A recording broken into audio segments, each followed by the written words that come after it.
Buenos días a todos nuestros escuchas, a todos los que están presentes en este informe. Hoy cumplimos 10 años de documentar violaciones de derechos humanos como acción urgente para defensores de derechos humanos y 20 años de documentar y sistematizar como Comité Cerezo México. Y en esta ocasión, para presentar nuestro 10º informe publicado en papel que se puede distribuir de manera gratuita gracias a la Fundación Rosa Luxemburgo, tenemos en el panel a Jesús Peña, representante adjunto de la Oficina del Alto Comisionado de las Naciones Unidas, a María Adela Otocolets, delegada de Madres de Plaza de Mayo, línea fundadora, a Víctor Hugo López Rodríguez, secretario ejecutivo de la Red Nacional de Organismos Civiles de los Derechos Humanos, Todos los Derechos para Todas y Todos, a Clara Meira, de la Fundación Rosa Luxemburgo Stiftung, Oficina Regional México, a Francisco Cerezo, coordinador general del Comité Cerezo México, y a un servidor, coordinador de Acción Urgente para Defensores de Derechos Humanos. En esta ocasión vamos a iniciar la presentación con Víctor de la Red para Todos los Derechos para Todas y Todos. Entonces, Víctor, por favor, tienes tú la palabra. Muchas gracias por la invitación. En principio, felicitarles al Comité Cerezo y bueno, acude por estos 20 años cumplidos en la documentación de los derechos humanos y sobre todo en la defensa. Recordamos fielmente ese momento en el que pues conocimos el nacimiento y los orígenes del trabajo de defensa de derechos humanos.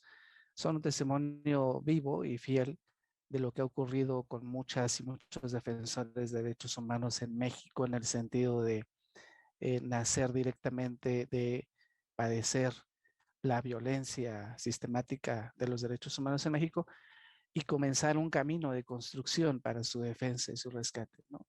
El testimonio y la felicitación de las organizaciones que integramos la Red Nacional de Organismos Civiles de Derechos Humanos es para ustedes y para el movimiento y sobre todo, claro, siempre celebrando que estos informes también nos permitan tener un punto de análisis y un punto de partida, ¿no?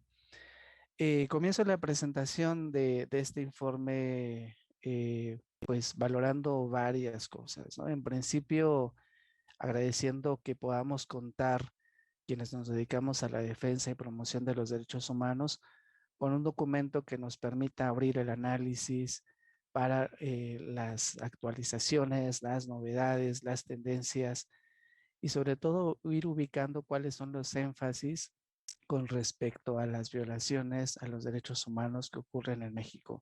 Generalmente, sexenio tras sexenio, cada uno de los gobiernos en turno ha intentado con distintos discursos, como lo menciona en el informe, atender con distintas acciones también mediáticas, con algunos ajustes institucionales, atender pues la grave crisis de derechos humanos que venimos viviendo pues por lo menos durante los últimos 4 sexenios, diríamos, ¿no? Y si tomamos en cuenta lo que plantea el informe, toda la etapa de la guerra sucia, ¿no? Este informe nos permite, sin embargo, también hacer de manera puntual, tomar una línea base, que es un año, ¿no? Del 1 de junio al 31 de mayo del 2021, tomar esta línea base para podernos enfocar en cuáles fueron los eventos y las principales violaciones a derechos humanos que se documentaron. Eh, Otro aspecto que valoro y recalco de este informe es que, bueno, el Comité Cerezo acude, mencionan esta información que se presenta en el documento, aunque es pues bastante extensa, bastante rica en la sustancia documental, desafortunadamente no representa tampoco la magnitud ni la gravedad de lo que ocurre en el país. El Comité Cerezo acude y la campaña nacional contra la desaparición forzada documentan este informe las agresiones, los eventos, los ataques que fueron perpetrados en contra de personas defensoras de derechos humanos, ¿no? Y otra característica importante para quienes vayan a leer este informe, quienes vayan a disfrutar de la lectura de este documento, es que son eventos que fueron realizados con la acción, la omisión o la aquiescencia del Estado. Es decir, muchas veces nos quedamos pensando en que muchos de los eventos que ocurren en el país, en las calles, en la defensa de los movimientos, podrían y constituyen violaciones de derechos humanos y delitos. Sin embargo, el informe se centra en estos eventos de la política particular que ejerce el Estado, ¿no? Y es en ese contexto en el que el informe que vamos a poder conocer y disfrutar nos presenta también un contexto en el que, como su título lo dice, pues la verdad, la memoria, la verdad y la justicia es un tema de la agenda pendiente actual. Eh, Uno de los énfasis que se colocan en este informe es justo el tema del derecho humano a la memoria, a la verdad, a la justicia, a la reparación integral del daño a las víctimas de violencia política estatal actual y del pasado. Y cobra relevancia particularmente porque si recordamos todas y todos recientemente la famosa consulta popular ponía sobre el tema este asunto de poder juzgar a las personas responsables de crímenes o delitos cometidos en el pasado y en el presente actualmente, ¿no? Sin embargo, uno de los temas que vemos en este contexto de casos documentados es que la violencia estructural, los actores, los mecanismos de represión, desafortunadamente continúan en una especie de inercia, envueltos en un sistema del cual no se ha podido desprender o no se ha podido marcar una diferencia con respecto a los sexenios anteriores. Veremos en el informe también, hay un cuadro comparativo bastante ilustrativo. De un vistazo podemos darnos cuenta de la comparativa de la política de los dos sexenios anteriores en comparación con lo que llevamos de la mitad, y podemos ver claramente que se han mantenido los mecanismos de represión que el Estado ha ejercido. En este informe, además de podernos ver y de poder asomarnos a eventos contundentes como son las detenciones arbitrarias cometidas en contra de personas defensoras de derechos humanos, las ejecuciones extrajudiciales abominables, casos que se han documentado, que se han denunciado en todo el país, y las desapariciones forzadas que continúan desafortunadamente ocurriendo. Estos tres elementos como eh, actos de violencia extremas a los que nos enfrentamos las personas defensoras de derechos humanos son elementos que se presentan en este informe con datos, con testimonios, con un marco referencial, pero también nos presentan otras violaciones a derechos humanos que han atentado contra el derecho a la protesta, contra el derecho a defender derechos humanos, ¿no?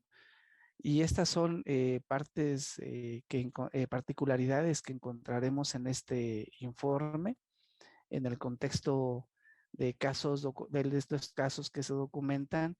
También podemos ver cómo, y el Comité Cerezo en ese sentido, en este informe hace un análisis crítico, parte de un análisis sistémico y hablan de que la profundización del neoliberalismo y ante la crisis económica, el reacomodo de fuerzas en el poder, las fuerzas también que están operando a nivel del país, como el narcotráfico, la delincuencia organizada, son elementos y son actores que sin duda continúan siendo parte de la configuración de un sistema de represión que ha sido instalado y que continúa sin desarticularse, ¿no? Eh, Otro de los elementos que se mencionan, que no es menor, es el cambio en la estrategia de control social mediante el terror. Muchas veces discursivamente, el sexenio pasado pudimos ver cómo con este discurso de la guerra contra el narcotráfico, la delincuencia organizada, se desplegó una oleada de represión generalizada y una guerra generalizada contra la población que tuvo por saldo la pérdida de vidas de miles de personas, la desaparición de muchísimas en el país y el ataque particular de personas defensores y periodistas. ¿Qué ha sucedido ahora? Día a día, con esta conferencia matutina, la mañanera, se ha normalizado y se ha instalado un discurso en el que se ha rechazado y se ha puesto sobre la mesa que todos estos crímenes, que todos estos eventos del pasado no se repetirán, pero lo curioso es que tampoco se perseguirán y que tampoco se buscará actuar, ha dicho el presidente, con rencor, con venganza y sea más bien con esto, lo dice en el informe también, se ha dado un cheque en blanco, se ha puesto una página en blanco en el sentido de decir, bueno, lo que no está prohibido o lo que no es castigado puede estar permitido, ¿no? Vemos también, y es parte del contexto del informe que se presenta en este documento, que hay instituciones dentro de instituciones señaladas y hay instancias señaladas como perpetradoras principales de la defensa de los derechos humanos y que tienen que ver con el aparato judicial y que tienen que ver directamente con las policías estatales, con la Policía Federal y con la institución del ejército. La Secretaría de la Defensa Nacional sigue siendo una de las instituciones que no se ha tocado, que no se ha, que no se ha puesto incluso sobre la mesa y no se ha puesto en duda la, pues, la plana de crímenes que ha realizado también en este sexenio. Esta parte de la configuración de la Guardia Nacional y de un cuerpo de policía militarizada se ha de alguna manera disfrazado y se ha escondido tras esta etapa que ha significado la militarización de la vida civil. Entonces, estos son elementos que nos comparten en el contexto. Es un informe bastante crítico en el sentido de hacer un análisis no solo de los datos duros, que son muy importantes para poder permitir un análisis comparativo, para poder permitir y ubicar cuáles son las tendencias, cuáles son los riesgos, cuáles son los patrones a los que nos enfrentamos las personas defensoras de derechos humanos, cuáles podrían ser inclusive las estrategias de acción que nos permitan transitar a la construcción de un Estado democrático, una sociedad democrática, sino en este informe encontraremos también un análisis crítico de lo que ha significado la política de Estado. Y lo que podemos ver en este documento es que desafortunadamente han cambiado sí los colores, ha cambiado sí el discurso, se han revestido y se han hecho ajustes más mediáticos, más públicos, más populistas, pero a nivel estructural hay tendencias, hay inercias que no se han logrado desatar. Y es importante, lo veremos también a lo largo de todo este informe, que a nivel de las entidades, en las entidades se ha continuado con este control caciquil, vamos a llamarle, con respecto a la situación del poder, con respecto al tema de los mecanismos de represión del Estado, ¿no? Y lo único que hemos podido ver en las declaraciones oficiales es que los eventos que ocurren en las entidades, el presidente lo sigue viendo como eventos aislados, del pasado o como eventos aislados que tienen que ver con la configuración de las condiciones políticas y sociales que se fueron construyendo, sí por gobiernos pasados, pero que no se han logrado desarticular en este momento. Además, se ha centrado también en defender únicamente en que son eventos que no ponen en riesgo el proyecto en turno, refiriéndose al proyecto de la Cuarta Transformación.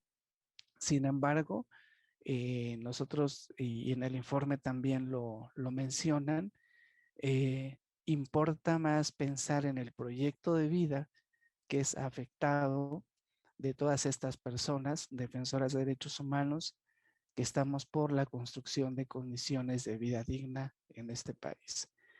Sin más preámbulo, yo diría, les invitaría a que puedan conocer el informe Defender los Derechos Humanos en México. Sin verdad y sin justicia no hay transformación. Es una frase puntual que coloca el Comité Cerezo, ACUDE y el Comité Nacional por la Desaparición Forzada, en el sentido de no podemos actuar si no vemos, si no recuperamos, si no ponemos sobre la mesa la verdad y la justicia en este marco de transformación. Aprovecho para saludar el Comité Cerezo, la campaña nacional. Ayer justo en este ejercicio de buscar la verdad y la justicia, iniciaron un plantón frente a la Suprema Corte de Justicia de la Nación.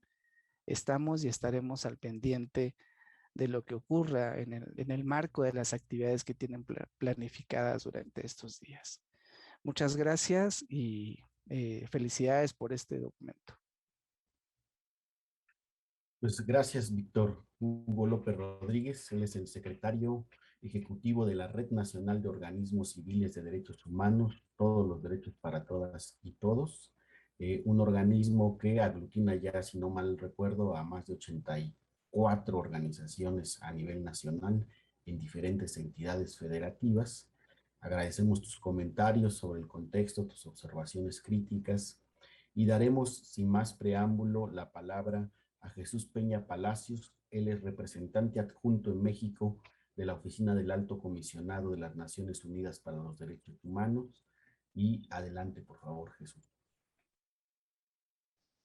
Pues muy buenos días a todas y todos. Un afectuoso saludo a quienes me acompañan en la mesa el día de hoy y por supuesto a todas las personas que nos siguen a través de Radio Ajusco y por las redes sociales. Para todas y todos, muy buenos días y muchas gracias a CUDE, al Comité Cerezo y a la campaña nacional contra la desaparición forzada por esta invitación formulada a la oficina en México del Alto Comisionado de las Naciones Unidas para los Derechos Humanos para estar el día de hoy con todas y con todos ustedes. Y quisiera empezar con un especial reconocimiento pues, a todo el equipo humano que desde las organizaciones ha hecho posible este informe, ¿no? Un informe tan rico en información, en datos, pues a través de la recogida de testimonios, de sus análisis y sistematización, el propio diseño del informe, en fin, para todas esas personas que están detrás de sus organizaciones, más sincero reconocimiento, al tiempo pues, que resaltamos la importancia de que año con año se pueda hacer este espacio de presentación de este informe, este año llamado Defender los Derechos Humanos en México. Sin verdad y sin justicia no hay transformación. Y yo creo que es un momento que hay que comenzar también por felicitarles, ¿no? por esta ocasión, por este 10º aniversario de este informe anual que año con año pues, nos convoca por estas fechas y recalcar el agradecimiento por el excelente trabajo hecho a lo largo de todos estos años, ¿no? Sin lugar a dudas, el importante, incansable trabajo que habéis llevado a cabo las organizaciones que ya cité, pues ha permitido y sigue permitiendo fortalecer el Estado de Derecho en México, ¿no? Además, hay el informe que cubre de junio del año pasado a mayo de este, por un lado, pues como años anteriores, nos permite conocer cuál es la situación, los retos que enfrentan las personas defensoras de derechos humanos en el periodo de tiempo, los 12 meses que se analiza, pero también, y esto es sumamente importante, nos va a permitir permite comparar, ¿no?, los desafíos de este último año con los desafíos que se han enfrentado en años anteriores. Y los datos y las tendencias presentadas nos permiten destacar patrones de violaciones a los derechos humanos contra las personas defensoras de derechos humanos vinculados, pues, a los contextos en los cuales se encuentran. Pero al mismo tiempo este esfuerzo de identificación de patrones también lo que nos permite, y de tendencias, es construir una respuesta adecuada a partir de esos patrones y tendencias que se identifican, ¿no?, por parte, pues, de los distintos actores que están en esa tarea o que tienen dicha responsabilidad, además en contextos que son cambiantes, ¿no? Ya Víctor Hugo nos anticipó algunos datos. Yo destacaría que el informe que hoy nos presentáis, 18 personas fueron víctimas de ejecución extrajudicial frente a 9 del anterior periodo, siendo, pues, la mayoría de ellas defensoras del territorio. Y también nos mencionáis en el informe que 21 personas fueron víctimas de desaparición forzada frente a 5 en el anterior periodo analizado, las cuales en su mayoría ejercían el derecho a la protesta social. Y si bien desde la Oficina en México del Alto Comisionado de las Naciones Unidas para Derechos Humanos tenemos una metodología diferente, pues, para documentar casos de asesinato y desaparición de personas defensoras de derechos humanos y periodistas, desde luego compartimos vuestras preocupaciones con nosotros por la difícil situación que estas cifras reflejan. En este sentido, yo creo que es bueno aprovechar el espacio para recordar que el Estado tiene la obligación de prevenir, proteger y sancionar la violación del derecho a la vida. Y es un momento para recordar lo que nos menciona el Comité de Derechos Humanos al afirmar que la obligación de proteger el derecho a la vida exige que los Estados parte adopten medidas especiales para proteger a la vida de las personas que se encuentran en una situación de vulnerabilidad, cuya vida corre un especial riesgo por amenazas concretas o por pautas preexistentes de violencia, como es las situaciones que en ocasiones se enfrentan las personas defensoras de los derechos humanos. Y según el informe, se confirma una tendencia de disminución de otras violaciones a los derechos humanos en el actual sexenio de López Obrador.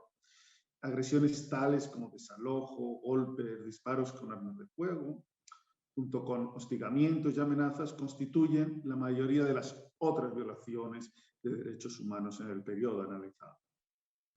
Según el presente informe, también continúa una tendencia en la cual el porcentaje mayor de otras violaciones de derechos humanos fueron cometidas por autoridades de las entidades federativas y no por autoridades que dependan de la federación.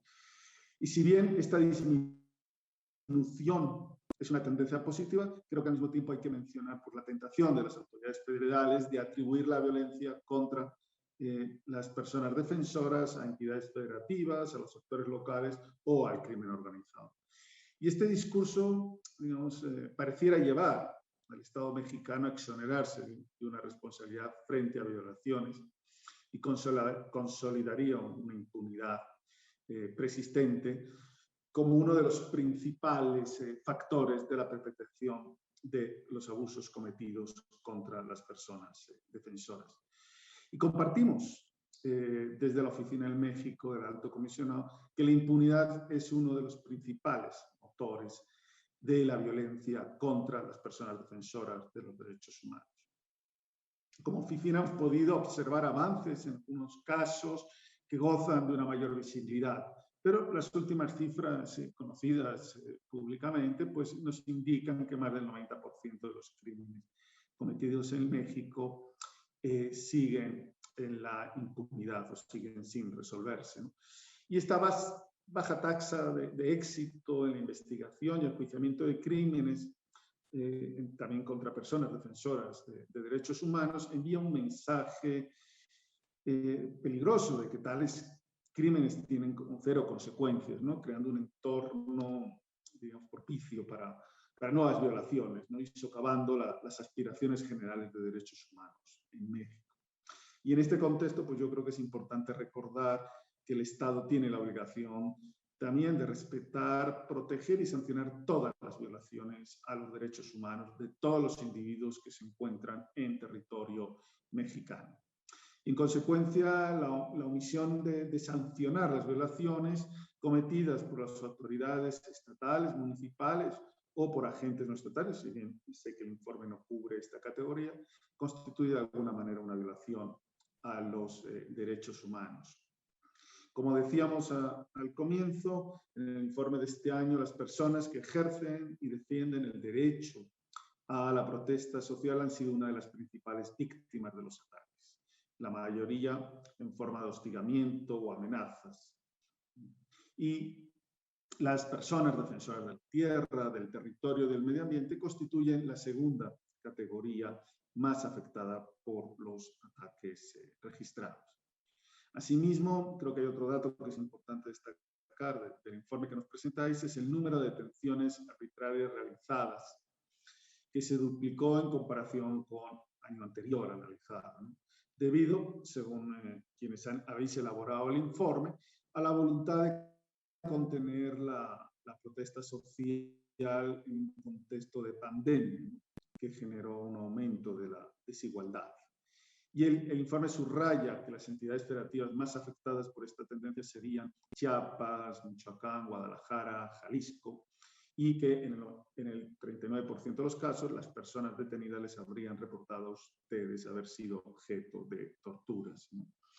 Y en todo este contexto creo que es importante también un dato que es el aumento significativo de mujeres arbitrariamente privadas de su libertad.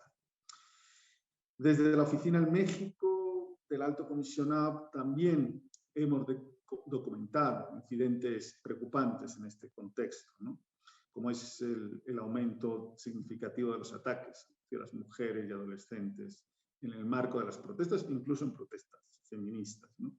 Y asimismo, pues la pandemia por COVID ha agudizado los ataques en línea, ¿no? Creo que no debemos olvidar esa otra modalidad también, que ha contribuido sin lugar a dudas a la deslegitimación y la estigmatización de la importante labor de las personas defensoras de derechos humanos. Y en ese sentido es importante recordar que el Estado tiene la obligación de proteger, facilitar y no obstaculizar el derecho de reunión pacífica, ¿no?, lo cual constituye sin lugar a dudas una piedra angular de toda democracia participativa, en la cual todas las voces de la sociedad pueden y deben poderse expresar libremente y sin injerencia de cualquier tipo. Y en varios casos hemos observado también una justificación del uso de la fuerza por la alteración del orden, o la molestia a terceros, o por el carácter no pacífico de ciertos elementos que participaban en la manifestación. Y en este sentido yo creo que es muy importante recordar la observación número 37 sobre el derecho de reunión pacífica del Comité de Derechos Humanos, que nos dice que actos aislados de violencia cometidos por algunos participantes no deberían de ser atribuidos a otros, a los organizadores o a la reunión como tal. Y también nos dice el comité, la violencia contra una reunión pacífica por parte de autoridades o por agentes provocadores actuando en su nombre no resta a la reunión su carácter pacífico. Creo que son dos reflexiones que ayudan mucho a la conducción de esta situación. Y bueno, pasando ya hacia el final del informe y a la parte de recomendaciones, me gustaría destacar y reiterar la que hacen del llamado a una política integral de protección para las personas defensoras de derechos humanos. Y es que hoy en día existe un consenso por parte de los organismos internacionales y regionales de derechos humanos sobre la necesidad de prevenir las violaciones a los derechos humanos en contra de las personas defensoras, con el fin de romper con los patrones y las condiciones que generan dichas violencias. Y creo que es importante destacar que hay coincidencias, ¿no?, entre las recomendaciones que ha venido formulando estos organismos internacionales, la propia alta comisionada, y las que se señalan en el informe, tales como, por ejemplo, dotar a las fiscalías de los recursos y las herramientas necesarias para garantizar investigaciones prontas, imparciales y efectivas de los delitos que sufren las personas defensoras de derechos humanos, siempre además con la perspectiva de derechos humanos y de género. Pues la eliminación también de determinados tipos penales que pueden ser usados para criminalizar el ejercicio de la libertad de expresión y el derecho de reunión. Por supuesto, el dotar de recursos humanos y financieros suficientes al Mecanismo Nacional de Protección para Personas Defensoras y Periodistas, condenar inequívocamente las agresiones y respaldar públicamente la legítima labor de las personas defensoras de los derechos humanos por vía, por ejemplo, de una campaña nacional, así como, por supuesto, la adecuada sanción a los funcionarios y funcionarias públicas que realicen declaraciones estigmatizantes, abstenerse de reprimir aquellas manifestaciones pacíficas y establecer mecanismos de supervisión de la actuación de las autoridades en los contextos de manifestaciones y, por ejemplo, otra en la que coincidimos en implementar plenamente las resoluciones, recomendaciones y medidas emitidas por organismos internacionales de derechos humanos como de Naciones Unidas o de la Comisión Interamericana o de la Corte Interamericana de Derechos Humanos. Para cerrar este espacio, me gustaría reiterar y terminar mi intervención recordando la importante labor que realizan las personas defensoras de los derechos humanos. Son las defensoras y los defensores quienes tienen un papel clave en todas las sociedades democráticas, al denunciar y poner en evidencia a quienes abusan de su posición de poder y autoridad y permiten así someter las violaciones de derechos humanos al escrutinio público, presionar para que los responsables rindan cuenta. Son las personas defensoras quienes proporcionan un contrapeso a los mayores poderes y permiten verificar el correcto funcionamiento de las instituciones públicas. Sin la labor de las personas defensoras, la voz del pueblo, en particular de aquellos sectores en situaciones de mayor vulnerabilidad, no podría tener resonancia y asimismo se les negaría a su vez a miles de personas la oportunidad de obtener justicia por sus violaciones a derechos humanos sufridos. El papel de las personas defensoras, sin lugar a dudas, es fundamental para la consolidación del Estado de Derecho en México. Cuando se intenta silenciar e inhibir la labor de las personas defensoras de los derechos humanos, la protección y promoción de los derechos humanos se encuentra en peligro y es el Estado de Derecho y la esencia misma de la democracia la que está en juego. Proteger a las personas defensoras y promover su labor es un deber colectivo y necesario para salvaguardar la dignidad humana. Felicitaciones de nuevo por este 10º informe. Muchas gracias. Pues muchas gracias, Jesús Peña. Él es el representante adjunto en México de la Oficina del Alto Comisionado de las Naciones Unidas para los Derechos Humanos. Y qué bien que destacas el carácter de una manifestación pacífica. Creo que el Estado, no solamente este gobierno, sino los anteriores, nunca han tenido claro esas observaciones y ellos mismos utilizan la figura del provocador pagado por el Estado para quitarle ese carácter a las reuniones y manifestaciones pacíficas. Agradecemos tus comentarios, tus observaciones y vamos a darle la palabra ahora a María Adela Atocolets, delegada de Madres de Plaza de Mayo, línea fundadora. Por favor, Muchas María gracias. Adela, adelante. Muchas gracias, Alejandro. Muchas gracias a todo el comité. Muchas gracias a la campaña nacional contra la desaparición forzada. Yo soy Atocolets, es mi apellido, un poco complicado, un apellido de origen lituano. Yo soy de Madres, lo he sido desde el comienzo, desde que el movimiento empezó a reunirse con pocas mujeres, mi familia, mi madre y mi familia, entre ellas, alrededor de la Pirámide de Mayo, en la Plaza de Mayo. Pero soy hermana, no soy madre, soy hermana de Daniel Atocolets, un abogado y profesor y experto en Derecho Internacional, que parece, según me voy enterando, podía haberme enterado antes, pero jóvenes expertos en relaciones internacionales y en Derecho Internacional han notado que Daniel, mi hermano, es el único experto en Derecho Internacional y profesor que está desaparecido. Porque quizá, según esos jóvenes, los los profesores y los expertos en derecho internacional, al menos en la Argentina, dan la impresión de llevar adelante una posición muy neutral, cosa que no era propia de mi hermano. Mi hermano no se conocía enseguida qué era lo que apoyaba, qué ideología era la que él sustentaba.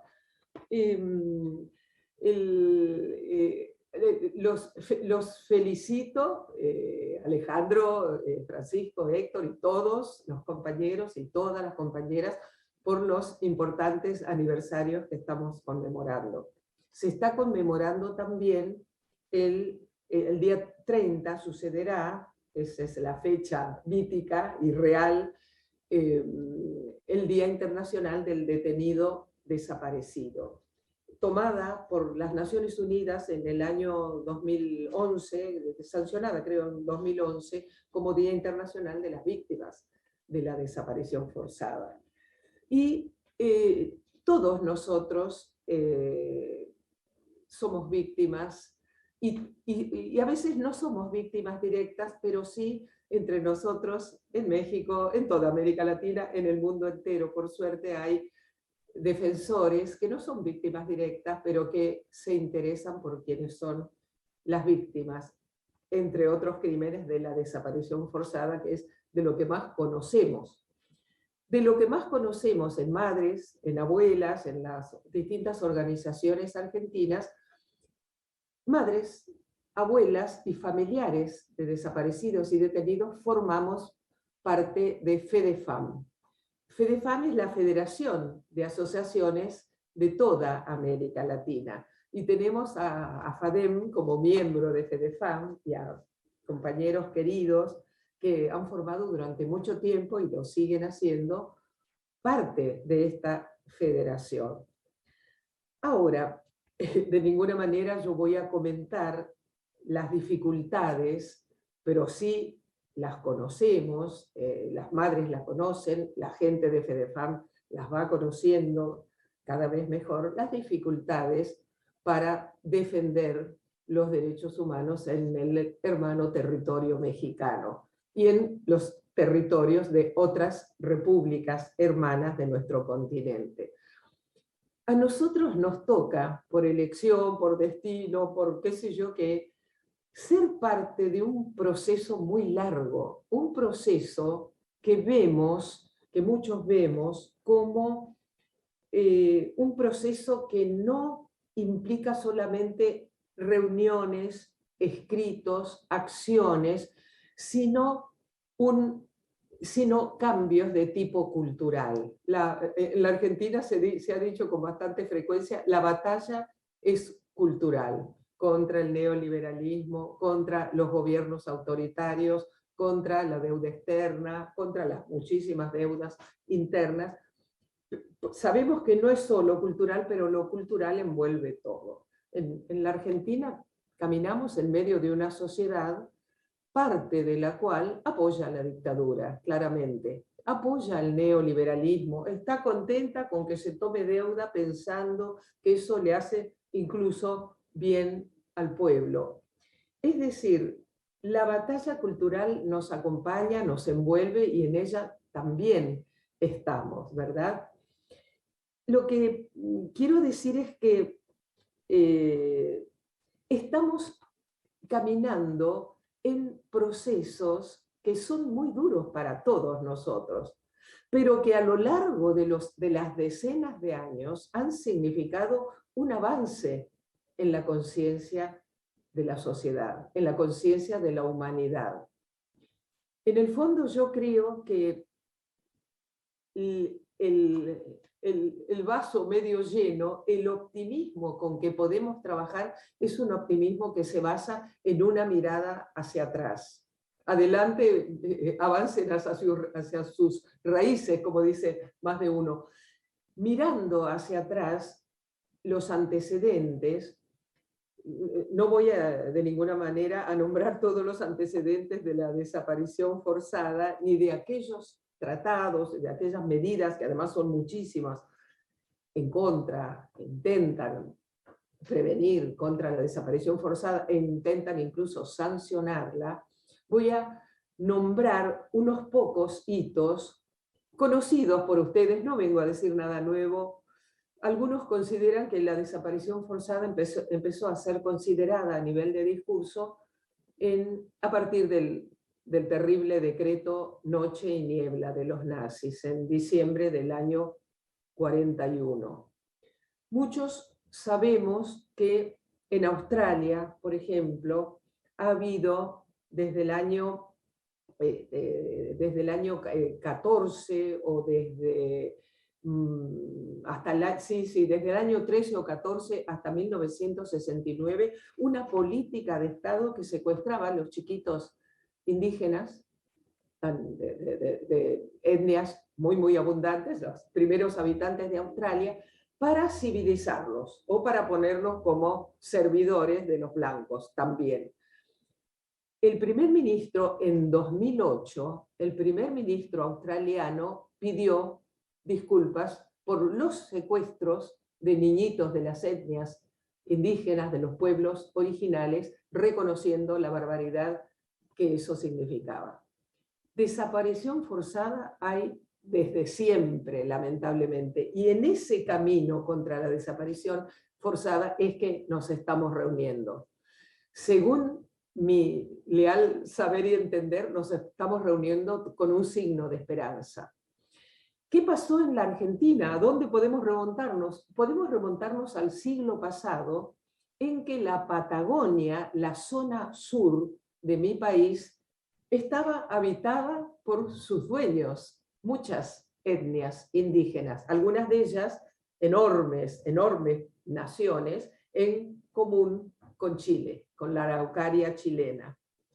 ¿Qué hicieron los gobiernos de la segunda mitad del siglo XIX y sobre todo de los últimos 30 años? Avanzar contra tierras indígenas y apoderarse de esas tierras, no solo en el sur, hacia el norte también. La larga campaña de depredación y apoderamiento de tierras en el sur fue llamada, y todavía en algunos libros escolares argentinos o por algunos docentes de colegios de mi país, es llamada la campaña del desierto. El desierto implica una tierra en que no hay seres humanos. ¿Qué mejor forma de hacer desaparecer a personas en la acción concreta de genocidio y en la cultura? Por eso nuestra lucha es también cultural, no solamente, pero también cultural. Ahora tengo que contarles que contra la desaparición forzada, la Argentina tiene una ley.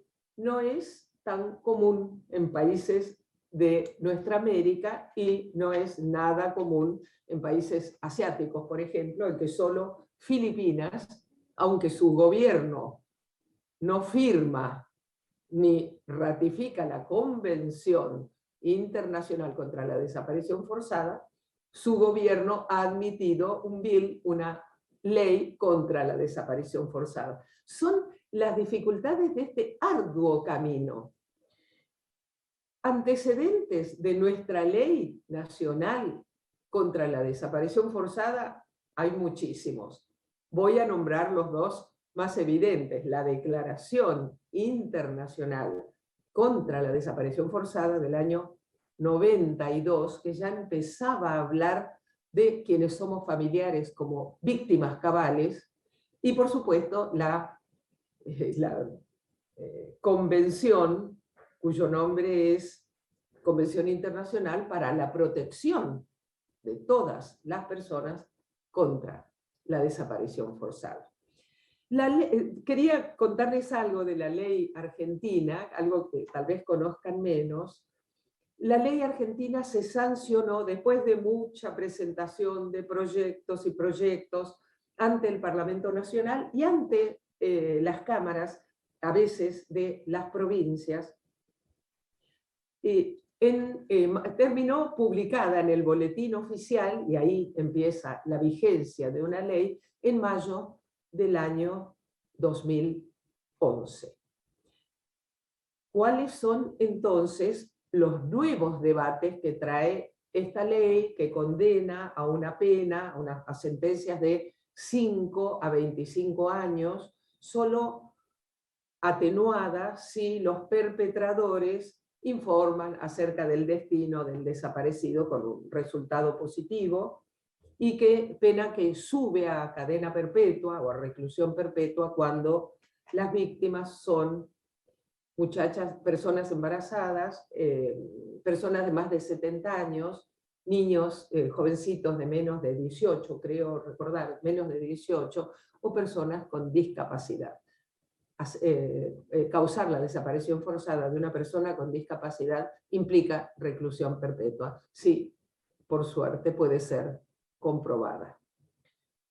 Tenemos el contexto en la Argentina de un muy fuerte movimiento de derechos humanos aún hoy, de un logro en los juicios que esto me demoraría si lo explicara, pero es muy, muy interesante cómo se pasó de juicios sin consecuencias penales, juicios por la verdad, impulsados por alguna madre, impulsados por el CELS, Centro de Estudios Legales y Sociales, y tratados en la Comisión Interamericana de Derechos Humanos, ante la Corte directamente.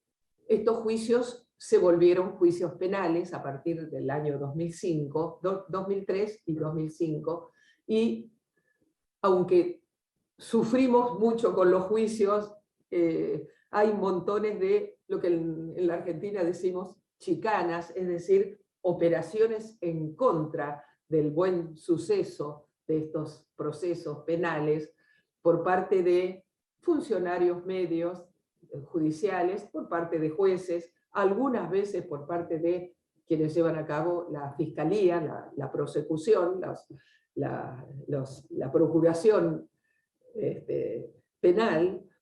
Pese a todo eso, nuevos juicios han aparecido, se han empezado a sustanciar incluso bajo la pandemia. Por eso, todo lo que estoy diciendo y lo que quiero agregar brevemente, que es el debate en los juicios y fuera de los juicios, entre quienes se atienen al derecho positivo y dicen realmente la ley de 2011 solo puede regir para las desapariciones forzadas, que alguna hay en la Argentina. No voy a poner en relación lo que pasa en la Argentina con lo que pasa en México, lo que pasa en Guatemala, en Colombia, y nos tememos que ha sucedido también en la revuelta chilena. En la Argentina no existe el crimen masivo ya de nuevas desapariciones forzadas. Existen el crimen masivo de las desapariciones forzadas como las de mi hermano, que se siguen perpetrando día a día. Justamente, si mi país ha firmado, ha aceptado un tratado en que el delito es imprescriptible, ¿por qué nos vamos a atener a una ley que recién comienza en el año 2011? Es muy complejo porque los criminales que secuestraron y desaparecieron a Daniel, mi hermano, están condenados, algunos de ellos, en absoluto creo que todos. Los operativos requerían varios coches y mucha gente perpetrándolos. Ellos están condenados por privación ilegal de la libertad, porque el delito empieza a conocerse como delito de ausencia, o mejor dicho, de ausencia por desaparición forzada, es decir, se ha perpetrado desaparición forzada recién a partir del 2011.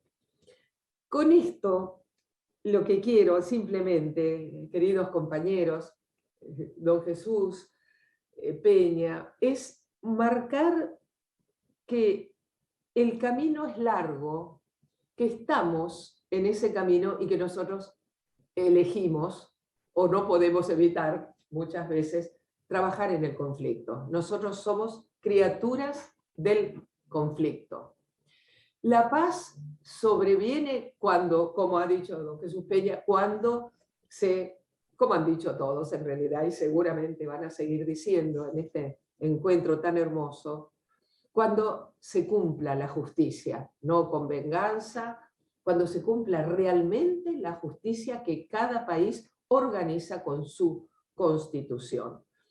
Pero el camino tan doloroso y tan largo, cuyo final no veremos, creo, quienes estamos aquí, nos invita a pensar que de todos modos los y las más jóvenes que aquí están sí verán avances en ese camino. Porque en la conquista del desierto de mi país, nadie osaba protestar, o muy pocos periodistas y muy pocos políticos en el Congreso, muy pocos políticos, muy pocos legisladores en el Congreso osaban protestar contra la conquista del desierto, cuya denominación, además, no se discutió hasta hace poco. La misma existencia de Naciones Unidas, a veces uno se encuentra con compañeros, viejas compañeras, que dicen, ¿para qué sirve Naciones Unidas? ¿Para qué sirve si permite esto, permite el otro? Sabemos que Naciones Unidas es un hito importantísimo del avance de la conciencia de la humanidad. Y para esa misión que algunos llaman escatológica, esa visión en realidad escatológica, si queremos, llamémosla así, esa visión de hacia dónde caminamos, es lo que nos permite tener optimismo. Vamos avanzando. Es muy difícil la transición que está viviendo México, como fue y sigue siendo, en algunas cosas menos difícil, en otras igualmente difícil. La transición que vive la Argentina hacia una sociedad plenamente constitucional, de plena justicia constitucional. Pero caminamos. Y el hecho de que caminemos sobre tantos logros conseguidos con dolor, con sudor, sangre, sudor y lágrimas por tantos y tantas compañeras, eso es lo que nos da el optimismo de decir, bueno, tiene algún sentido nuestro camino, tiene mucho sentido este encuentro y tiene un sentido enorme el informe que va horadando las paredes que todavía oponen sin duda muchos intereses en la conciencia de la hermana población mexicana. Muchísimas gracias por esta oportunidad. Pues gracias, María Adela, por tus comentarios. Es muy importante saber que en otras latitudes, como en Argentina, hay una historia también muy larga de lucha y de ardua constancia y tenacidad contra las desapariciones forzadas, no solo durante la dictadura, sino posteriormente también. Y aquí en México, pues sin embargo es un fenómeno que sigue presentándose, la desaparición forzada de parte de agentes estatales, y precisamente por eso estamos en un plantón junto con otras organizaciones. Desde el día de ayer estaremos ahí para recordar que el 30 de agosto es precisamente el día en que se recuerda la lucha contra la desaparición forzada, y que este gobierno actual, que pretende ser democrático, que pretende ser respetuoso de los derechos humanos, pues tiene todavía bastantes pendientes en el tema, ¿no? Damos la palabra ahora a Clara Meira. Ella es coordinadora de proyectos para México y es integrante de la Oficina Regional México de la Fundación Rosa Luxemburgo. Clara, por favor. Hola, ¿qué tal? Muy buenos días. Pues estoy muy contenta de acompañarles el día de hoy, pues desde la Rosa Luxemburgo Stiftung, en su oficina para México, Centroamérica y el Caribe. Les saludamos de parte de nuestra directora Sandy Elber y agradecemos la oportunidad de compartir el espacio con diversas organizaciones y actores que trabajan por la defensa de los derechos humanos y por ende en favor de la vida digna del pueblo. Saludo con mucho gusto a María Adela Antocolets, espero haberlo pronunciado bien, delegada de la línea fundadora de Madres de Plaza de Mayo, que la acabamos de escuchar, y es un gusto sabernos unidas en motivos para seguir luchando, para seguir trabajando en pro de un mundo más justo. También saludo a Jesús Peña Palacios, representante de la Oficina de la Alta Comisionada de Naciones Unidas para los Derechos Humanos, a mi querido Víctor Hugo López Rodríguez, secretario ejecutivo de la red TDT, y bueno, pues también valorar mucho el esfuerzo de hoy, porque ante esta pandemia, pues nos vemos en estas situaciones tan complicadas, pero deseamos tu pronta salud. Alejandro Cerezo Contreras y Francisco Cerezo Contreras, respectivamente, de las organizaciones ACUDE y Comité Cerezo, México, y a todas las personas defensoras que han trabajado por hacer realidad este informe, así como a quienes nos acompañan por acá vía remota. Y especialmente a todas las personas defensoras que hoy se encuentran en este campamento frente a la Suprema Corte de Justicia de la Nación, exigiendo justicia en el marco del Día Internacional de la Persona Detenida Desaparecida. La Rosa Luxemburg Stiftung es una fundación política alemana afín a Die Linke, que es el partido político afín a la izquierda pluralista con representación en el Parlamento Nacional de Alemania. Como oposición, nuestra principal meta es el fortalecimiento de la corriente del socialismo democrático en Alemania, Europa y a nivel internacional, y nos vemos en la tradición de las protestas contra el capitalismo, neoliberalismo, la opresión y la guerra. Nuestra comprensión del socialismo democrático se basa en el pensamiento de Rosa Luxemburg. La formación política, la función científica, así como la creación y fortalecimiento de redes de actores de izquierdas forman el marco de nuestro trabajo. Esto se hace posible a través de crear espacios para el diálogo internacional y el intercambio, el análisis político, así como la asesoría política en Alemania. Trabajamos en más de 80 países, en 24 oficinas regionales, con cientos de organizaciones, colectivas, movimientos, actores políticos y personas a título individual en las izquierdas. La oficina regional en México abrió sus puertas en el año 2008. Nuestro trabajo lo realizamos en México, Guatemala, organizaciones de Nicaragua, Costa Rica y Cuba. El día de hoy, martes 24 de agosto, ACUDE, organización coparte de nuestra oficina, presenta su informe anual sobre violaciones a derechos humanos de las personas defensoras en México. Esta presentación es muy significativa, ya que hemos testificado la evolución de este trabajo, que la evolución de este trabajo ha implicado un valioso aporte para los procesos de defensa y promoción de los derechos humanos. Un importante ejercicio que ACUDE, Comité Cerezo y la campaña contra la desaparición forzada han realizado durante más de una década, lo cual es digno de reconocerse y visibilizarse. Como Fundación Política de Izquierda, identificamos la importancia que tiene este informe para quienes defienden la vida digna y los derechos fundamentales en un contexto fuera de lo esperado, la pandemia mundial por COVID-19. Mientras que la impunidad sigue siendo una realidad en México, de acuerdo al contenido que nos presenta todo este material que hoy se presenta. En tiempos de pandemia hay situaciones que se invisibilizan, pero si desdoblamos todas las caras de la realidad, nos damos cuenta que ante este contexto se evidencian las grandes carencias y fallas del sistema económico mundial. En materia de derechos humanos es claro que si históricamente estos han sido violados, en medio del COVID no necesariamente se reducen las agresiones o situaciones de riesgo, sino que las responsabilidades del Estado se diluyen en un mar de urgencias que deben ser atendidas, aunque no necesariamente se verán resueltas en plenitud, y eso pues lo vemos actualmente. Hoy más que nunca es clave recordar que los derechos humanos también se violan por omisión. Como lo muestra el informe de ACUDE, el discurso del actual gobierno articula que no hay violaciones a derechos humanos, pero tampoco hace mucho para cambiar estructuralmente el panorama de impunidad que forjaron los gobiernos de centro derecha en las décadas pasadas.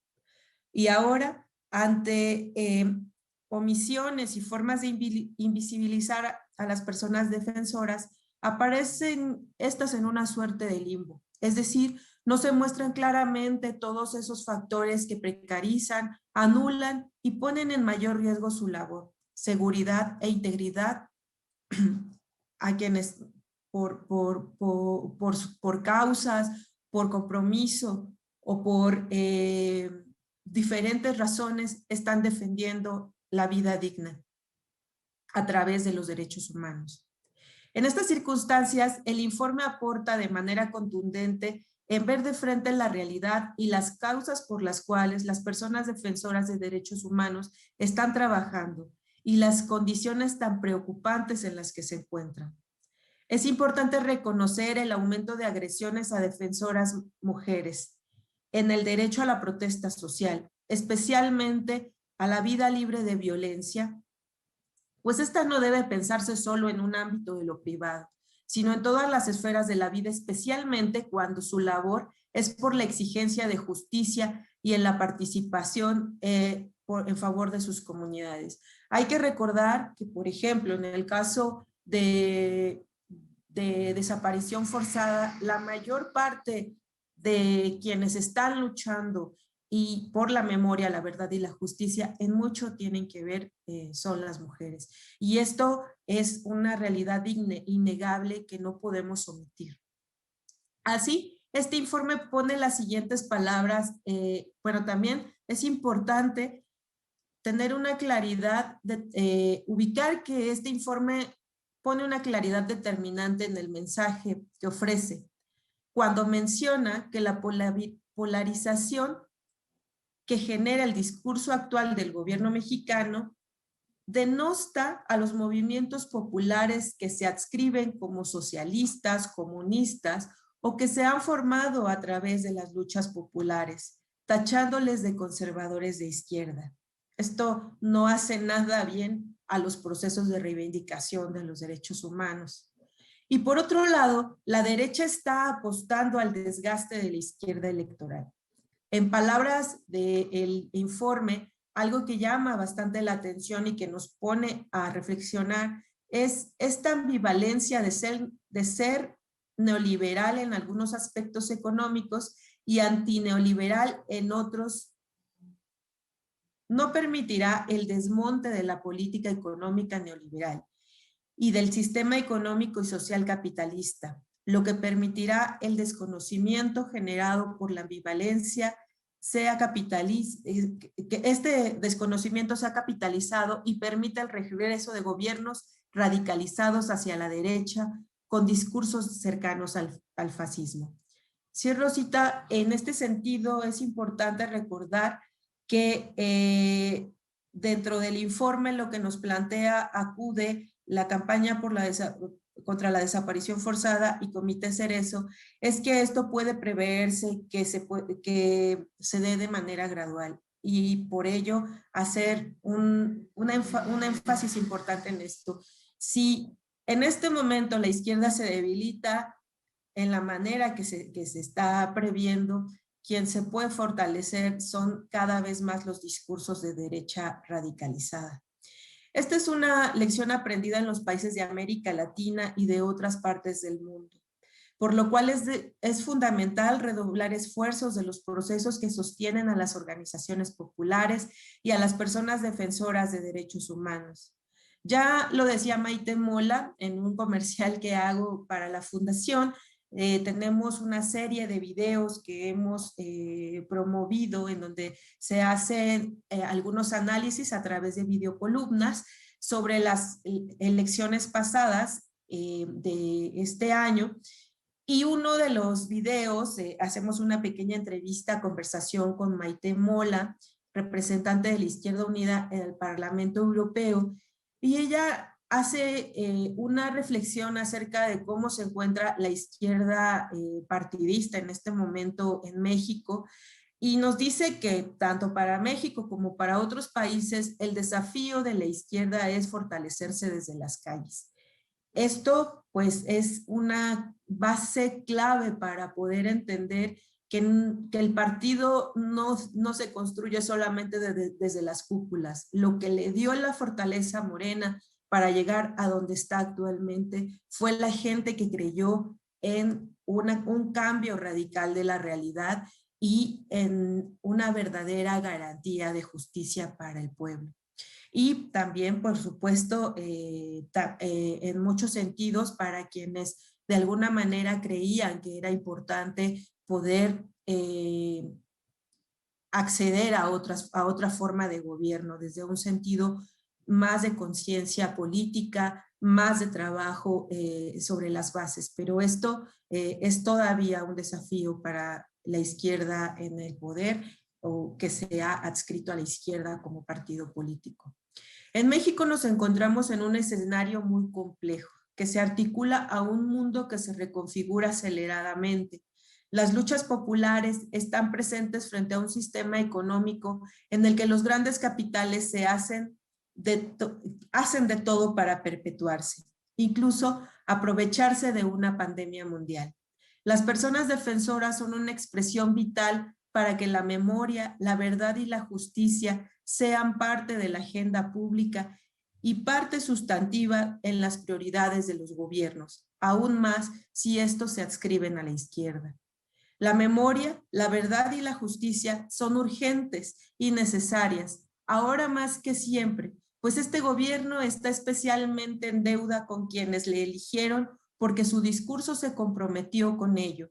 Ahora se encuentran pendientes la amnistía para las personas presas y presas políticas, así como una ley integral para personas defensoras que ya está lista. Incluso esto se menciona reiteradamente en los últimos informes de ACUDE, pues ya es una ley que se ha construido en coordinación con ACUDE, Comité Cerezo, la Campaña Nacional contra la Desaparición Forzada, entre otras organizaciones que colaboraron para que esta ley pueda asumirse dentro de la legislación actual. Incluso fue un pendiente de las legislaciones anteriores, pero es importante que también tanto leyes como políticas públicas y acciones de gobierno realmente se sienten y se establezcan comprometidas con la defensa y promoción de los derechos humanos. No es posible transformar sin hacer realidad la justicia, y eso lo pone en el centro este informe. Por eso es bienvenido este trabajo como referencia que sirva a los procesos y reivindicaciones que sean necesarias. Este momento nos llama a no escatimar en esfuerzos para seguir tejiendo solidaridad y articular todos los caminos en favor de la construcción de una realidad digna para los pueblos. Les invitamos y aprovechamos les invitamos a que aprovechen este informe y hagan uso de él, leyéndolo, reflexionándolo, poniéndolo a discusión, con el fin de aportar en la transformación de esta realidad. Bueno, pues agradezco mucho siempre el espacio, la palabra, el trabajo tan comprometido que estas organizaciones realizan año con año, y que bueno, ya ustedes tendrán noticias próximamente, pero también se estará presentando una sistematización como herramienta para que a 10 años otras organizaciones y movimientos populares puedan tener la referencia de cómo se ha venido haciendo este trabajo. Y bueno, pues agradezco muchísimo, como siempre, a Comité Cerezo, a ACUDE, a la campaña por la desaparición forzada, y pues estamos desde la Fundación abiertas a seguir construyendo. Bueno, muchas gracias por tus observaciones, tu participación, Clara. Ella es Clara Meira, es integrante de la Oficina Regional México de la Fundación Rosa Luxemburgo. Damos ahora, me doy la misma palabra yo, que soy jugador de moderador y participante. Yo soy Alejandro Cerezo, soy coordinador de Acción Urgente para Defensores de los Derechos Humanos. Y lo primero es que quiero agradecer el trabajo voluntario no remunerado de todo el equipo de documentación y sistematización que año con año, arduamente, se dedica a llenar la base de datos para precisamente hacer posible este informe y la interpretación de esos datos duros. Agradecer también a la Fundación Rosa Luxemburgo, quien nos permite la elaboración, la impresión de este informe durante estos últimos 10 años que se ha publicado, y también conmemorar que el Comité Cerezo México cumple 20 años de existencia. Desde ese 13 de agosto en el que fuimos detenidos mi hermano Héctor, Antonio y un servidor por la Policía Federal de Investigación, por el CISEN, por la Sedena, y recluidos en un penal de alta seguridad de Almoloya de Juárez, Ceferezo número 1. Y también recordar que en ese operativo participó Palomino, ¿no? Gente de Genaro García Luna, además de otros funcionarios importantes y que siguen en impunidad y que están siendo juzgados hoy en día por narcotráfico más que por las violaciones de derechos humanos que cometieron. Entonces, vamos a empezar con una presentación para los datos duros de este informe. Y tenemos aquí, lo primero a destacar es el título. Sin verdad y sin justicia no hay transformación, fue el título que elegimos de este informe, porque lo que queremos es que termine la impunidad. Si no hay investigación, no hay justicia, no se termina la impunidad, y simplemente los que fueron los antiguos represores de los años anteriores del neoliberalismo en México pueden volver a serlos ellos mismos y otros nuevos. Y lo vemos durante este nuevo gobierno, que hay personajes como Ardelio Vargas, que está en Puebla, dirigiendo los operativos contra las normalistas de Teteles, donde hubo datos de abuso sexual incluso de las normalistas, 2 normalistas muertas, y él dirigió el operativo. Y él, ¿qué hace en un gobierno que se dice de Morena, electo desde el partido Morena, ¿no? Los criterios de la documentación de este informe, como siempre hay que recordarlo, son víctimas, personas defensoras de derechos humanos. El perpetrador, ya sea por comisión, omisión o aquiescencia, debe ser el Estado mexicano. Y la violación de derechos humanos que se documenta es debido a la actividad que realiza la persona defensora de derechos humanos. Es decir, es lo que vamos a encontrar en este informe. ¿Cuáles son los datos duros? Pues vemos el año anterior, donde se fueron 107 eventos que implicaron 1,659 actos de violaciones de derechos humanos, contra 65 eventos en este año. Es decir, que solamente el 60.74% de hechos violatorios de derechos humanos se cometieron respecto al año pasado. Hay una disminución de las otras violaciones de derechos humanos. Hay un aumento en las organizaciones afectadas de 17 a 25, las comunidades hay una disminución de 25 a 22, y lo que sí es notable es que hay una disminución de familiares de personas defensoras de derechos humanos violentadas, de 34 familiares a 2 familiares en este año. Y como vienen durante todo el informe, hay comunidades que eran integradas únicamente por mujeres, es decir, en su ejercicio de la libre manifestación y la protesta, que fueron agredidas y violados sus derechos humanos por parte principalmente del gobierno de la Ciudad de México. Aquí vemos el número de eventos que hay por estado, por entidad federativa, y vemos que en los primeros lugares está la Ciudad de México, Chiapas y Puebla. El común denominador, por desgracia, es que los gobiernos de esos estados, de esas entidades federativas, son de Morena. Este partido que se dice ser de izquierda, progresista, pues vemos que encabezan, al menos en este tipo de violaciones de derechos humanos, las violaciones de derechos humanos, ¿no? Nos preguntamos si esa va a ser la tendencia y entonces qué diferencia hay entre los partidos anteriores y este nuevo partido por el cual ganó el presidente Andrés Manuel López Obrador. ¿Cuál es la forma por excelencia de violación de derechos humanos en este año? Sigue siendo la comisión en un 83%, es decir que la policía o cualquier corporación de seguridad uniformada evidentemente realiza la represión política o la violación de derechos humanos contra el movimiento social y las personas defensoras de derechos humanos. La omisión representa el 2% y la aquiescencia otro muy breve porcentaje del 15%. ¿Qué agresiones llamamos otras agresiones de violaciones de derechos humanos? Pues la agresión forma el primer lugar con 39, el hostigamiento el 15, la amenaza el 9 y el allanamiento.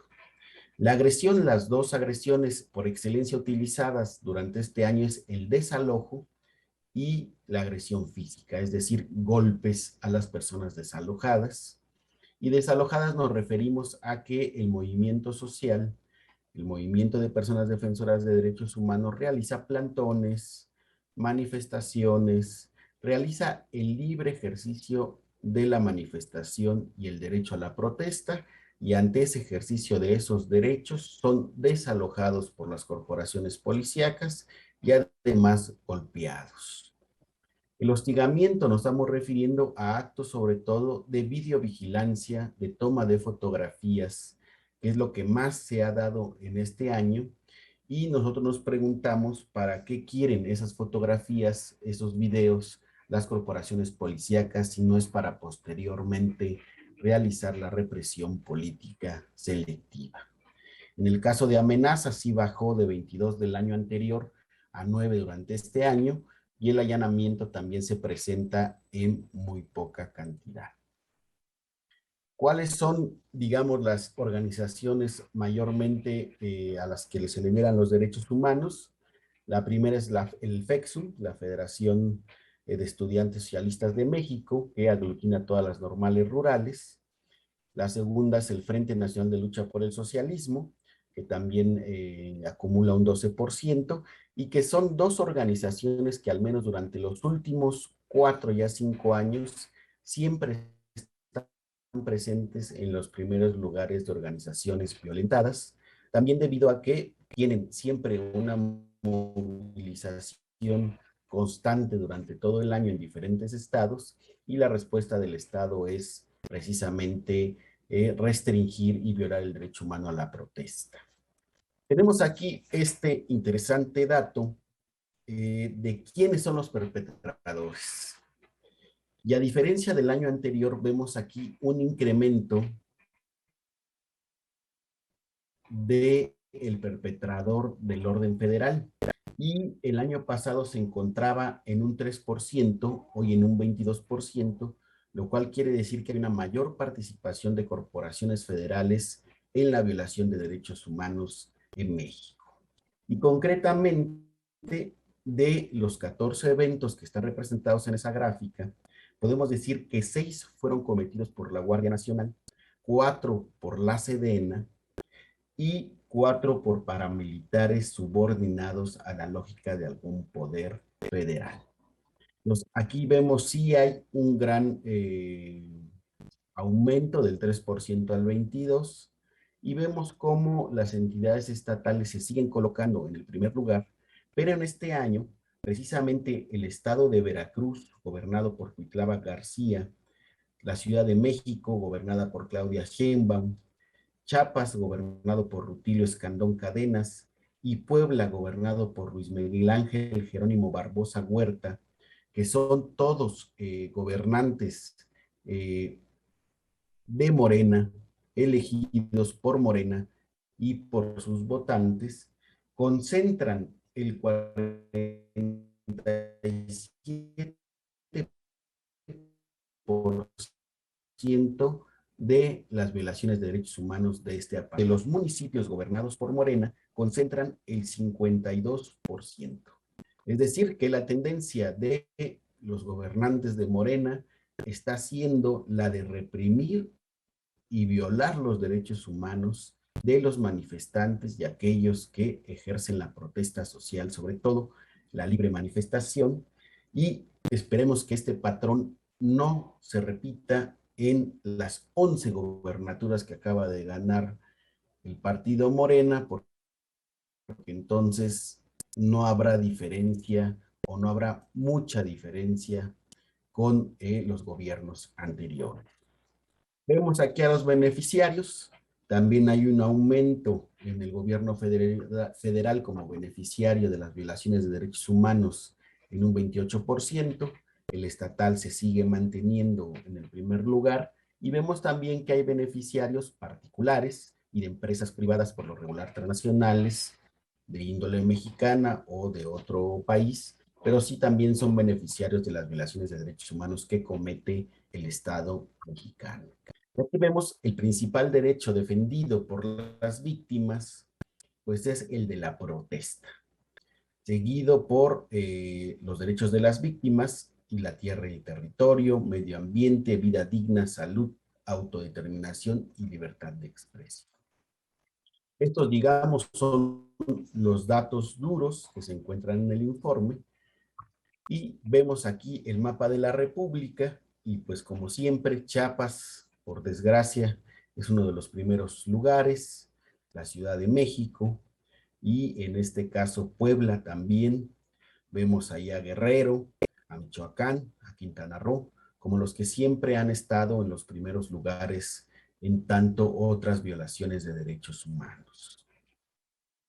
Por último, las recomendaciones, y ahí quiero centrarme en la recomendación 2, si bien la ONU, y nosotros coincidimos con la ONU, en que debe haber una política integral para las personas defensoras de derechos humanos y los periodistas, creemos que con la iniciativa de ley que apoyaron más de 100 organizaciones, que se presentó hace ya 3 años, 2 años y medio, contenía mucho de lo que permitiría, uno, la obligación del respeto de los derechos de las personas defensoras y periodistas.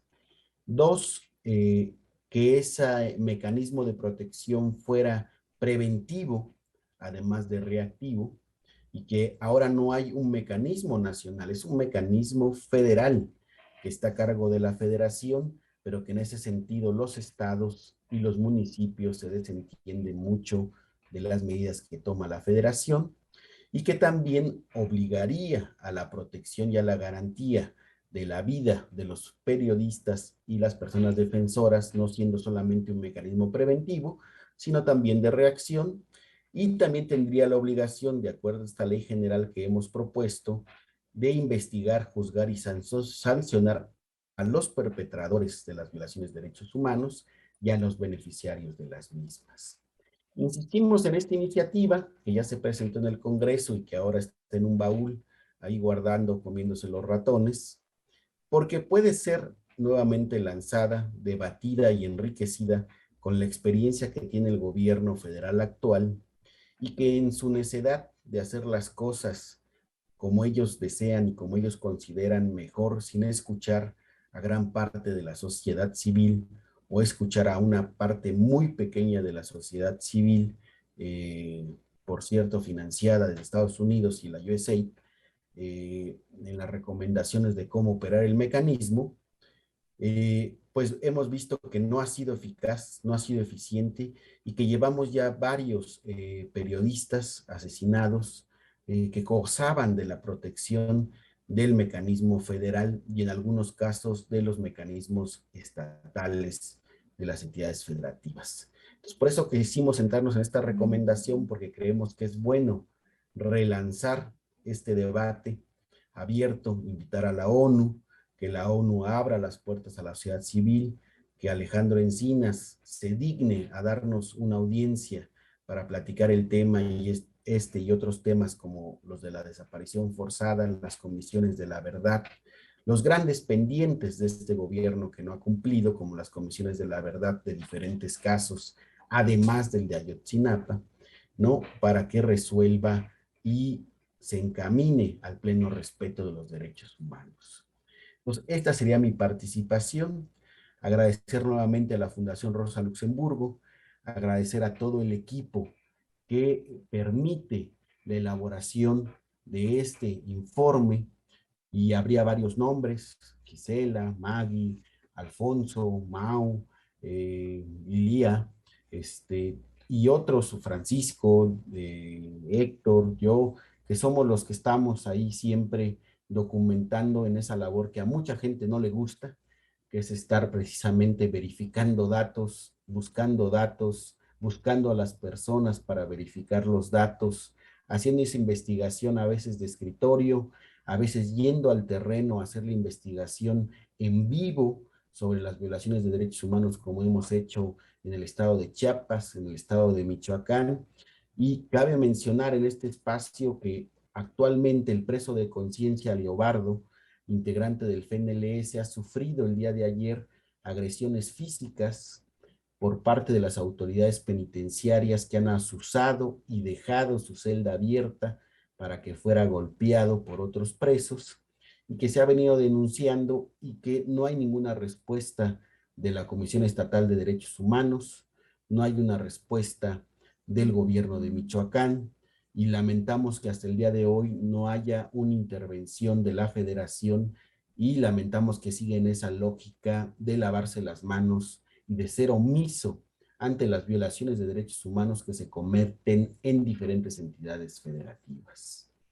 Pues hasta aquí mi presentación. Daríamos la palabra ahora a Francisco Cerezo, él es coordinador del Comité Cerezo México, fundador del Comité Cerezo por una circunstancia histórica de que tuvo 3 hermanos presos, y junto con mi hermano Emiliana y otros estudiantes formaron el Comité Cerezo México, hoy una organización con 20 años de trayectoria. Adelante, Francisco. Muchísimas gracias. Trataré de ser bastante breve. Presentaré las cifras de manera muy rápida, también para incentivar a todos los que nos escuchan para que lean el informe y también hagan la crítica pertinente o nos ayuden también a elaborar el próximo informe, ¿no? También recordar que, como dice Clara, pues el cambio de poder está en las calles, y en las calles, en torno a este 30 de agosto, que es el Día Internacional del Detenido Desaparecido, pues estamos ahí en un plantón en la Suprema Corte de Justicia de la Nación, también para todos los que quieran ir a apoyarnos, ir a dejar algo para comer, pues estamos abiertos ahí para recibirlos, ¿no? Voy a poner la presentación. Bueno, pues lo que vamos a ver son las detenciones arbitrarias del año 2006 al 2021. Nos ha servido mucho poder documentar año con año, porque pues lo que vamos a ver son tendencias hacia el alza con el régimen de Enrique Peña Nieto, y pues una tendencia que iba hacia la baja con Andrés Manuel López Obrador y que subió en el último año gracias a las detenciones que se dieron principalmente en Chiapas y en Jalisco.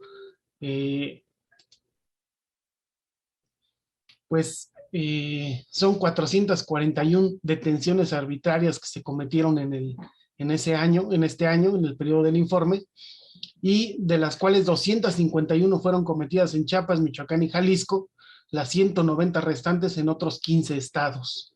En el 89 de los casos no existieron elementos para mantenerlos en prisión, pues lo que indica claramente que son detenciones para castigar o para disolver manifestaciones.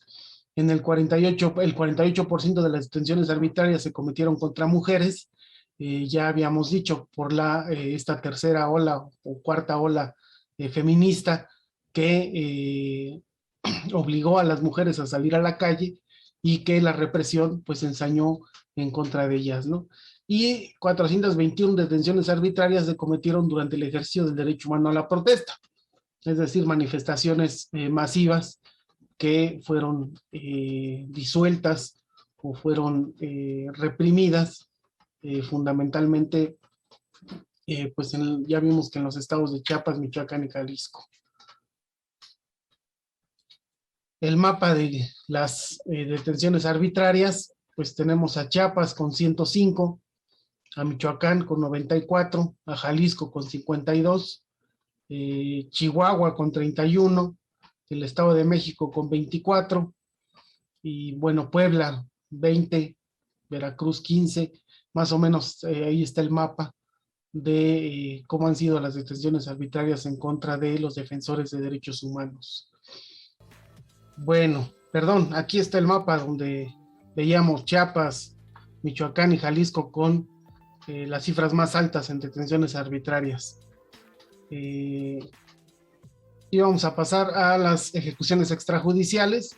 Aquí pues claramente se ve la tendencia que estaba en los años anteriores o en los sexenios anteriores, y cómo a pesar de todo ha bajado las ejecuciones extrajudiciales. Tendremos que esperar la documentación de lo que resta de este año, porque termina en mayo la documentación, para saber si esa tendencia se mantiene a la baja o también, como en los otros violaciones a derechos humanos, detenciones arbitrarias y desaparición forzada, también se eleva, ¿no?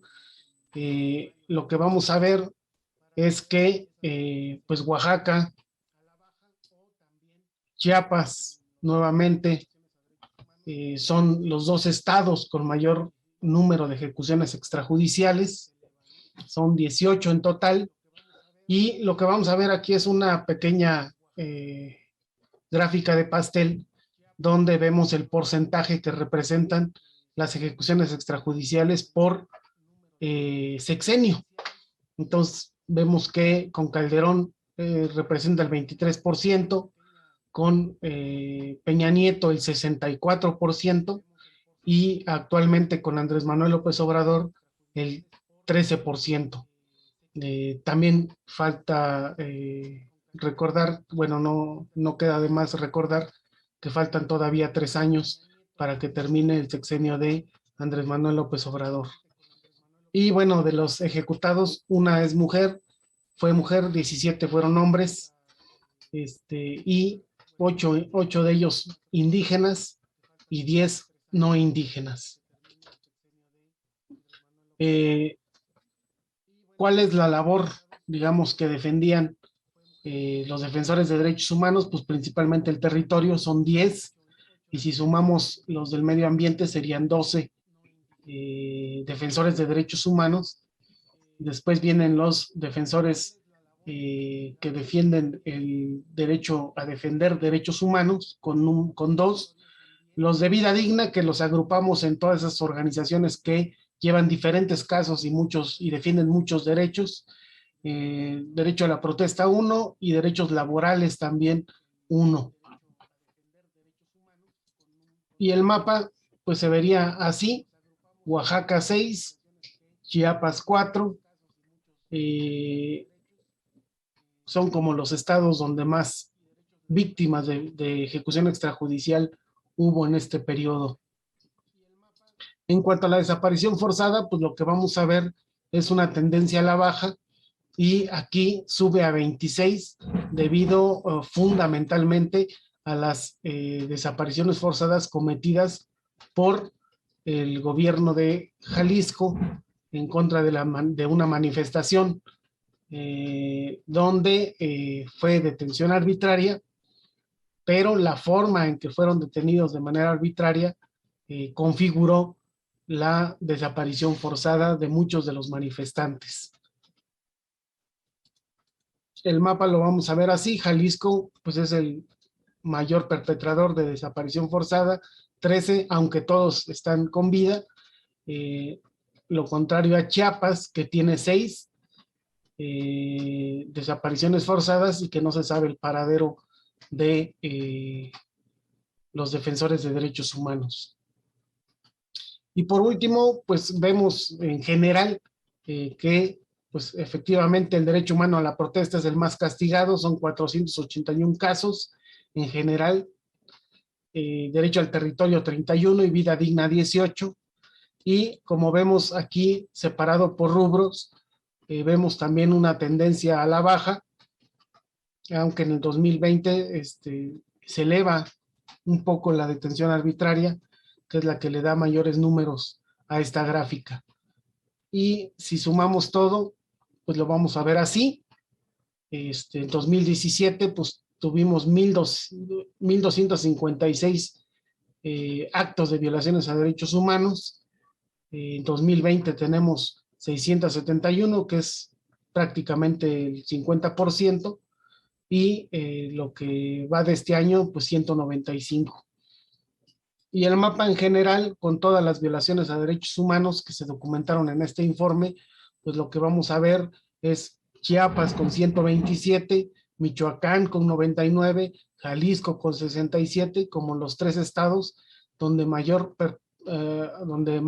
víctimas de violaciones a derechos humanos habitan. Todos defensores de derechos humanos. Recordar que pues nosotros solo documentamos violaciones a derechos humanos, y si bien sabemos que todos los individuos deben ser protegidos por el Estado, pues sí diferenciamos entre aquellos que son víctimas del Estado de aquellos que son víctimas de particulares, sobre todo para entender y conocer la responsabilidad exacta de por acción y por omisión, no por acción nada más y por aquiescencia, de las violaciones a derechos humanos en contra de defensores de derechos humanos. Esto sería todo por mi parte. Agradecer la presencia de todos ustedes, y ojalá que este trabajo pues llene las expectativas que se tienen de trabajos como este, de informes como este, y que sea un referente para otros informes, y que también recordar que nosotros nos alimentamos de otros informes, ¿no? Para mejorar, para perfeccionar.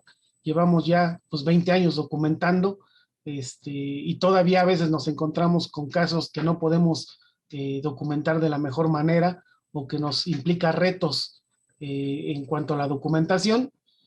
Pues agradecer la presencia de todos ustedes, y pues muchísimas gracias. Bueno, con esta última participación termina la presentación del informe. No sé si hay alguna pregunta de parte de los usuarios de las redes sociales escritas en las páginas. Creo que no, hasta donde logro ver. No sé si Adio, Francisco, ¿ves alguna pregunta a destacar? Si no, pues agradecerles su presencia, a Jesús Peña Palacios, a María Adela, a Víctor Hugo, a Clara Meira, a Francisco, por décima presentación de este informe. Volver a agradecer a los voluntarios que hacen posible este informe, y agradecer a la Fundación por hacer posible también la edición, la impresión y parte de la investigación que se publica en este informe, ¿no? Creo que hasta aquí daríamos por terminado, al menos que ustedes quieran agregar algo muy puntual y muy específico respecto a las exposiciones del informe. Si no, daríamos por terminada la presentación. ¿Alguno de ustedes gusta mencionar algo, cerrar con algún punto? Bueno, si no es así, pues agradecerles su presencia, agradecer a Jusco Radio por el trabajo técnico, la transmisión, y pues estamos en contacto, seguimos en el plantón, no sabemos cuántos días, por lo menos unos 10 yo creo. Entonces si quieren llevar alimentos, donaciones, ahí las recibiremos con mucho gusto. Gracias a todos, gracias a la audiencia de las redes sociales, y pues nos vemos pronto. Muchas gracias. Muchas gracias. Muchas gracias. Felicitaciones por el trabajo.